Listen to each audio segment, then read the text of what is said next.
Hi all, അസ്സാം വലൈക്കും. ഇന്ന് ഞാൻ വന്നിട്ടുള്ളത് വളരെ പെട്ടെന്ന് തന്നെ ചെയ്തെടുക്കാൻ പറ്റുന്ന ഒരു സ്നാക്കിൻ്റെ റെസിപ്പിയുമായിട്ടാണ്. അപ്പോൾ നമുക്ക് ഇതെങ്ങനെയാണ് ചെയ്തെടുക്കുന്നത് നോക്കാം. ഇതിനായിട്ട് ഒരു കടായിലേക്ക് ഒരു കപ്പ് വെള്ളം ഒഴിച്ചു കൊടുക്കുകയാണ്. അതിലേക്ക് 1/2 ടീസ്പൂൺ മുളക് പൊടി, 1/2 ടീസ്പൂൺ കുരുമുളക് പൊടി, 1/4 ടീസ്പൂൺ മല്ലിപ്പൊടി, 1/4 ടീസ്പൂൺ മഞ്ഞൾപ്പൊടി, ആവശ്യത്തിന് കുറച്ച് ഇഞ്ചി വെളുത്തുള്ളി പേസ്റ്റ് നന്നായി അരച്ചെടുത്തത് എന്നിവ ചേർത്തിട്ട് നമുക്ക് നന്നായിട്ടൊന്ന് മിക്സ് ചെയ്തെടുക്കണം.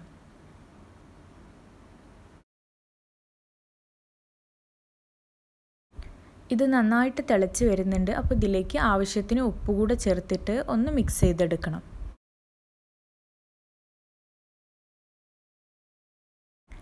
ഇനി ഇതിലേക്ക് 1/2 കപ്പ് റവ ചേർത്ത് കൊടുക്കണം. ലോ ഫ്ലെയിമിൽ വെച്ചിട്ട് വേണം നമ്മൾ റവ ചേർത്ത് കൊടുക്കാൻ, അല്ലെങ്കിൽ പെട്ടെന്ന് തന്നെ വെള്ളം വറ്റിപ്പോവാനുള്ള ചാൻസ് ഉണ്ട്.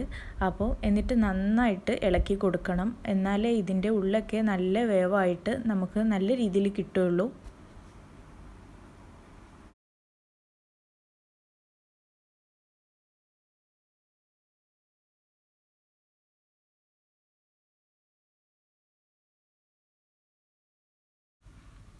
ഇപ്പോൾ ഇത് ഏകദേശം റെഡിയായി വന്നിട്ടുണ്ട്. ഇനി ഇതിലേക്ക് കുറച്ച് മല്ലിയില ഇട്ട് കൊടുക്കുകയാണ്. പിന്നെ ഒരു ഉരുളക്കിഴങ്ങ് പുഴുങ്ങി നന്നായി ഉടച്ചെടുത്തതും ഒരു മീഡിയം സൈസുള്ള സവാളയും കൂടെ ചേർത്തിട്ട് നല്ലോണം ഒന്ന് മിക്സ് ചെയ്തെടുക്കണം.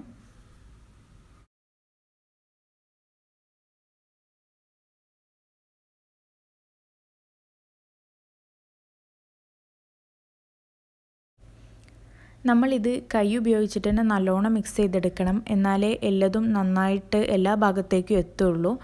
എന്നിട്ട് നമ്മൾ കയ്യിൽ കുറച്ചൊന്ന് ഓയിൽ തടവിയിട്ട് അതിലേക്ക് ഒരു ബോൾസ് എടുത്തിട്ട് ഇങ്ങനെ ഉരുളകളാക്കിയിട്ട് നമ്മൾ പരത്തിയെടുക്കുകയാണ്. എന്നിട്ട് ഇതിൻ്റെ സെൻറ്ററിൽ വെച്ച് കൊടുക്കുന്നത് നമ്മൾ മുട്ട പുഴുങ്ങിയതാണ്.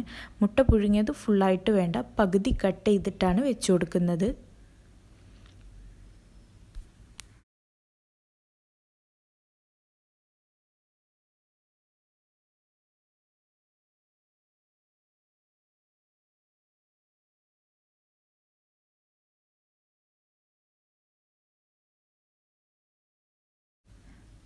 ബാക്കിയുള്ളതൊക്കെ നമ്മൾ ഇതുപോലെ തന്നെയാണ് ചെയ്തെടുക്കുന്നത്. ഞാൻ അധികമൊന്നും ഉണ്ടാക്കിയിട്ടില്ല, ഞാൻ വളരെ കുറച്ച് ക്വാണ്ടിറ്റിയേ ഉണ്ടാക്കിയിട്ടുള്ളൂ.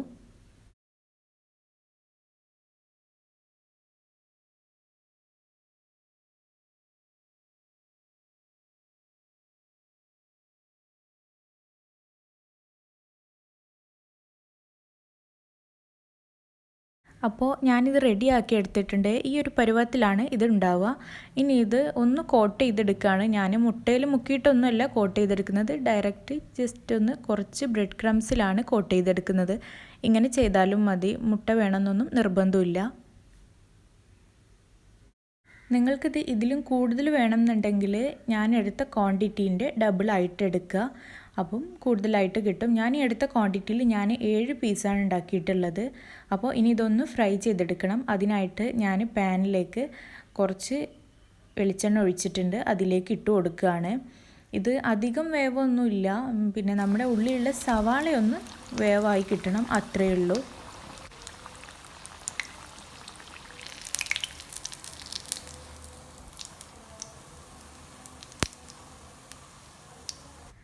ഇത് നല്ല ടേസ്റ്റാണ് കഴിക്കാനായിട്ട്, കാരണം ഇത് റവയാണെന്നൊന്നും നമുക്ക് മനസ്സിലാവില്ല.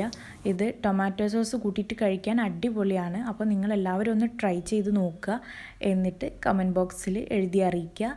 അപ്പോൾ നിങ്ങൾക്കെല്ലാവർക്കും ഈ വീഡിയോ ഇഷ്ടമായെന്ന് വിചാരിക്കുകയാണ്. ഇഷ്ടമായെങ്കിൽ ലൈക്ക് ചെയ്യാനും ഷെയർ ചെയ്യാനും അതുപോലെ തന്നെ സബ്സ്ക്രൈബ് ചെയ്യാനും മറക്കരുത്. താങ്ക്